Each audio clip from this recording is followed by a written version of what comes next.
Now, as we know, it's back to school week for most kids, and among the many challenges, it can be a very tough time for those with asthma. So there's a warning out today that 1 in 10 school children with asthma face an increased risk of attacks and even a visit to hospital during those first few weeks of the school term. So why is that so? Dr. Bastian Seidel is the director of the National Asthma Council, and he's in our studio in Hobart and joins us now. Dr. Seidel, good morning. Thanks for joining News Breakfast. Good morning and thanks for having me. So tell us, why is that those first few weeks of school so risky for kids with asthma?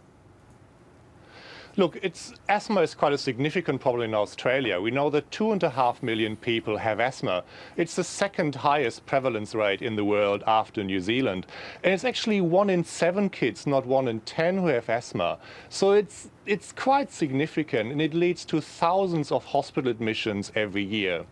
Now, in February, that's when we see a real surge in hospital admissions.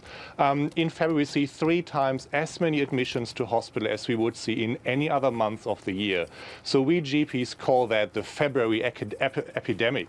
And, you know, that's unfair to our children, it's unfair to parents, and it's unfair to our school teachers as well.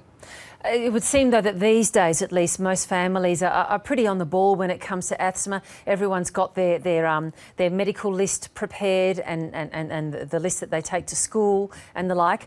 Are most people aware of what they need to do, at least in the home? Well, look, we are promoting that parents have an up-to-date asthma action plan. And an asthma action plan is the cornerstone of good modern asthma management. It outlines a step-by-step approach what to do when your child is unwell and suffering. Now, if you have an asthma action plan, don't put it in the drawer. Share it with people who are looking after your child. So give it to your child carers, give it to grandparents, give it to family members, give it to school teachers, and give it to the school administrators, so they all know what to do in case your child is suffering.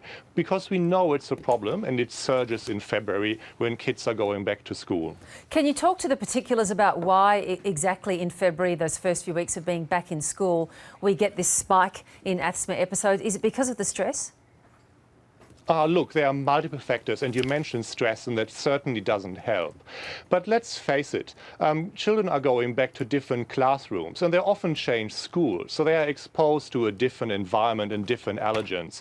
But also they have different schoolmates, and those schoolmates bring with them a different set of bugs and cold and flu viruses, and they are known triggers of asthma.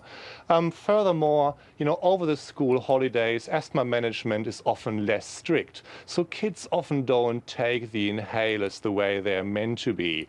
And when they then go back to school with the stress and a changing environment, that can lead to flare-ups. All right, so I think a key part of that list as well is, as you mentioned, communicating it to teachers, to other people. And I think also imparting to your child that they should stick up their hand and ask for help. Don't sit there worrying and fretting that an attack is coming on and you're too embarrassed to say something to the teacher.